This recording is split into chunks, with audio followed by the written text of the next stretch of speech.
Kecelakaan terjadi pas mobil yang baru putar balik terguling sampai nomor pembatas jalan serta mobil lain. Pengendara mobil yang betina tewas di lokasi kejadian, korban terpental dari kursi sopir sehingga tertimpa mobil yang disetirnya.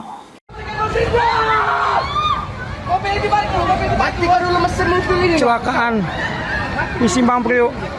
Mobil minibus warna putih dengan nopol BK1428 AAE terguling sesudah putar balik di Jalan Sultan Mahmud Badarudin II, Kelurahan Simpang Priok, Lubuk Linggau.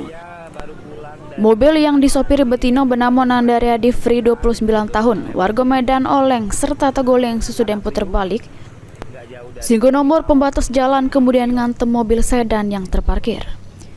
Kuatnya hantaman tersebut membuat sang sopir terpental ke sebelah kiri penumpang, sehingga badannya juga terpental metu serta tertimpa badan mobil sehingga tewas. Berdasarkan olah TKP serta keterangan saksi mata, diduga sang sopir tidak pakai sabuk pengaman pas nyetir mobil sehingga badannya terpental keluar pas mobil terguling.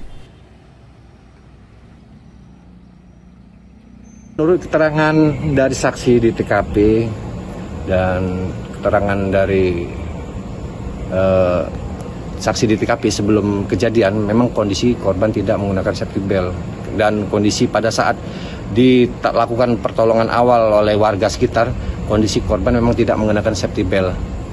Langsung setelah terguling ke kiri jalan, bagian belakang mobil menghantam mobil merek Mazda, sedan Mazda yang sedang terparkir tanpa pengemudinya, pengemudinya sedang berbelanja di toko pecah belah bintang itu yang berada di sebelah kiri.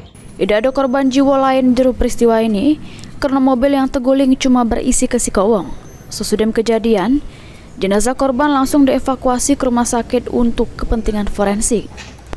Sementara mobil yang terlibat kecelakaan diamankan ke unit Laka Lantas Polres Lubuk Linggau. Mulyadi, PAL TV.